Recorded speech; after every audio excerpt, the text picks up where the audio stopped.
भगवान बुद्ध कहते हैं, अगर आप ज्यादा सोचते हो तो ये कहानी जरूर सुने। ज्यादा सोचने से हमारा क्या नुकसान हो सकता है? जो लोग ज्यादा सोचते रहते हैं वह लोग इस कहानी को जरूर सुने और साथ में इस वीडियो को लाइक करके कमेंट में नमो बुद्धाय अवश्य लिखें। एक बार चीन के एक हिस्से में एक बहुत बड़ा मठ था जहां लगभग 500 भिक्षु रहते थे। वह सभी अपने गुरु के मार्गदर्शन में खुद को जानने का अभ्यास कर रहे थे। एक दिन एक लड़का उस मठ में शिष्य बनने के लिए आया। उसने मास्टर से कहा, मास्टर, मैं खुद को जानना चाहता हूं।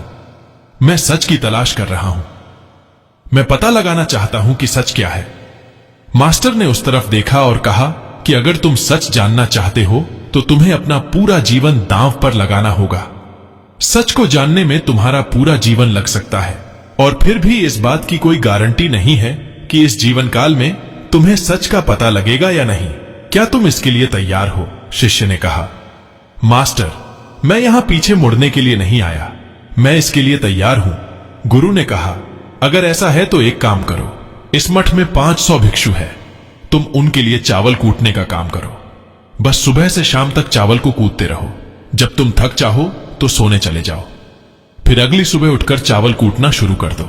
इसके अलावा कुछ और मत करना। किसी और चीज के बारे में मत सोचना। बस इस रास्ते पर चलते रहना और दोबारा मेरे पास मत आना। जरूरत पड़ने पर मैं खुद तुम्हारे पास आऊंगा। उस लड़के ने गुरु के आदेश का पालन करते हुए चावल कूटना शुरू कर दिया। उस मठ में 500 शिष्य थे। उन सभी को समय समय पर भोजन की आवश्यकता पड़ती थी, इसलिए वह सुबह बहुत जल्दी उठ जाता था और देर रात तक चावल कूटते रहता था। जब वह थक जाता तो उसी कमरे में सो जाता जहां चावल कूटता था। वह किसी से बात नहीं करता था और ना ही कोई इसके पास बात करने आता था। कुछ महीनों तक चावल कूटते हुए वो उसके मन में पुराने विचार आते रहे, लेकिन जब उन विचारों को कोई नया विषय नहीं मिला तो वह अपने आप ही मिट गए। धीरे धीरे उसके मन में विचार कम होने लगे। कुछ सालों के बाद तो वो अपना नाम तक भूल गया। वो हमेशा चुप रहता और विचारहीन अवस्था में बस चावल कूटते रहता। उसने ना तो कभी ध्यान किया था और ना ही कभी कोई शस्त्र पढ़ा था। मठ बाकी शिष्य उसे मूर्ख समझते थे। ऐसा करते हुए 12 साल बीत गए। 12 साल बाद एक दिन मास्टर ने घोषणा की, जब मेरा आखिरी समय आ रहा है और मुझे अपना उत्तराधिकारी चुनना है जो मेरे बाद इस मठ का मुखिया होगा, इसलिए मेरा कोई भी शिष्य जिसे लगता है कि उसे आत्म साक्षात्कार हो गया है और उसने खुद को जान लिया है, वो रात को मेरे दरवाजे के पास आकर इस दीवार पर कुछ पंक्तियां लिखे जिसमें उसकी जिंदगी का सारा अनुभव समाया हो। कई शिष्यों ने ऐसा करने के बारे में सोचा। मठ के प्रमुख शिष्यों में से एक ने वहां जाकर कुछ पंक्तियां लिखी। उसे बौद्ध धर्म ग्रंथों का बहुत ज्ञान था। सभी शिष्यों को लगता था कि वह इस मठ का उत्तराधिकारी बन सकता है। उसने लिखा था कि मन एक दर्पण की तरह है जिस पर विचारों और इच्छाओं की धूल जमा हो जाती है। इस धूल को हटाने के लिए ही ध्यान है जिसकी दूर हट जाती है और मन का दर्पण साफ हो जाता है। वह मोक्ष को प्राप्त कर लेता है। अगली सुबह जब मास्टर उठे और इन पंक्तियों को देखा तो उन्हें बहुत गुस्सा आया और उन्होंने कहा कि किस बेवकूफ ने यह सब कचरा मेरी दीवार पर लिखा है। वो शिष्य जिसने ये लिखा था वो चुप रहा। हालांकि उसने जो पंक्तियां लिखी थीं वह ज्ञान से भरी थी, लेकिन यह सब किताबी ज्ञान था। कोशिश से बहुत चालाक था। उसने पंक्तियां लिखी लेकिन नीचे अपने हस्ताक्षर नहीं किए, क्योंकि वह स्वयं इसके बारे में निश्चित नहीं था कि यह सही है या नहीं, क्योंकि उसे आत्म साक्षात्कार नहीं हुआ था। गुरु ने इन पंक्तियों को पूरी तरह से खारिज कर दी। यह देखकर सभी हैरान रह गए। यह घटना पूरे मठ में चर्चा का विषय बन गई। इस विषय पर बात करते हुए 2 शिष्य उस शिष्य के पास से गुजरे जो 12 साल पहले यहां आया था और दिन रात बस चावल उठता रहता था। दोनों की चर्चा सुनकर वह धीरे से हंस पड़ा। दोनों शिष्यों ने उससे पूछा कि तुम क्यों हंस रहे हो? उन दोनों की नजर में यह चावल कूटने वाला बहुत ही तुच्छ भिक्षु था। किसी ने भी उसे ना तो कभी ध्यान करते देखा था और ना ही कभी कोई शास्त्र पढ़ते। हर कोई उसे मूर्ख समझता था, बस चावल कूटना ही जानता था। उस मठ में बहुत बड़े बड़े विद्वान थे, लेकिन चावल कूटने वाले को किसी से कोई मतलब नहीं था।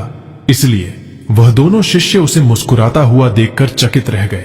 उन्होंने फिर उससे पूछा कि तुम क्यों हंसे? उसने जवाब दिया, मैं इसलिए हंसा क्योंकि मास्टर सही बोल रहे हैं। ये सभी पंक्तियां कचरा है, इन पंक्तियों का कोई मूल्य नहीं है। वह दोनों शिष्य चौंक गए। उन्होंने इसे पूछा, क्या तुम कुछ ऐसी पंक्ति लिख सकते हो जो इससे बेहतर हो? चावल पीसने वाले ने जवाब दिया, नहीं, क्योंकि मैं अनपढ़ हूं, लेकिन हां, मैं कुछ पंक्तियां कह सकता हूं, और अगर तुम उन पंक्तियों को लिख सकते हो तो मैं तुम्हारे साथ जाने के लिए तैयार हूं। उन दोनों शिष्यों ने कहा, ठीक है। वो मास्टर के कमरे के पास गए और चावल कूटने वाले ने कुछ पंक्तियां बोला और दूसरे शिक्षण है उसे दीवार पर लिख दिया और उन पंक्तियों के नीचे लिख दिया। चावल कूटने वाला, उन्हें लगा कि मास्टर इस पर भी गुस्सा करेंगे। जो पंक्तियां उसने लिखने के लिए कहा था वह बहुत अद्भुत था। पंक्तियां थी, मन तो बस एक भ्रम है ना, तो मन है, और ना ही मन का कोई दर्पण है, और जब मन ही नहीं है तो धूल कहा। ठहरेगी जो यह जानता है वह सच को जान गया है। जब गुरु ने इन पंक्तियों को देखा तो वह आधी रात को उठे और चावल कूटने वाले के पास गए। वह सो रहा था। मास्टर ने उसे जगाया और कहा कि यह लो, मेरे वस्त्र ले लो, आज से तुम मेरे उत्तराधिकारी। लेकिन अभी इस मठ को छोड़कर दूर चले जाओ, क्योंकि इस मठ में बहुत सारे विद्वान हैं जो खुद को तुमसे श्रेष्ठ मानते, वह तुम्हें मार देंगे, क्योंकि वह इस बात को बर्दाश्त नहीं कर सकते कि एक साधारण सा चावल कूटने वाला उनसे ज्यादा विद्वान निकला। तुम्हें वह सारा ज्ञान हो गया है जो मुझे है, और तुम्हें या केवल चावल कुत्ते कुत्ते हुआ है। और मुझे पता है कि तुम जहां भी जाओगे लोग तुम्हारे पास आने लगेंगे, क्योंकि जब कोई फूल खिलता है तो उसकी महक हर तरफ फैलने लगती है। उसने अपने गुरु के पैर छुए और रात को ही वहां से चला गया। अगर हम अपनी जिंदगी में देखें तो पाएंगे कि बहुत से लोग सोचते हैं कि ध्यान केवल एक जगह बैठकर आंखें बंद करके ही किया जा सकता है, लेकिन हकीकत में ऐसा नहीं। ध्यान तो चलते चलते भी किया जा सकता है, या अपना कुछ काम करते हुए भी ध्यान किया जा सकता है। असल में ध्यान का मतलब यह है कि आप जो भी काम कर रहे हैं उसे इतनी शिद्दत से करें कि आपको अपने शरीर का ख्याल भी ना रहे। बिल्कुल चावल पीसने वाले की तरह, जो चावल कूटने में इतना मग्न हो गया कि उसे खुद का कुछ ख्याल ही नहीं रहा। चावल कूटते हुए ही उसने आत्म साक्षात्कार प्राप्त कर लिया। इसी तरह जैन का अर्थ है हर समय वर्तमान में रहना और कुछ नहीं सोचना, क्योंकि मन तब तक ही है जब तक विचार है। विचार नहीं रहेंगे तो मन भी गायब हो जाएगा, और जब मन ही नहीं रहेगा तभी केवल तुम अपने आप को अच्छे से जान पाओगे। असल में हमें अपने वास्तविक स्वरूप को जानने के लिए कोई अन्य साधना करने की आवश्यकता नहीं है। हम जो कुछ भी कर रहे हैं बस उसमें हमें पूरी तरह से खो जाने की जरूरत है। अपने काम में इस कदर लीन हो जाओ कि आपका काम ही ध्यान बन जाए।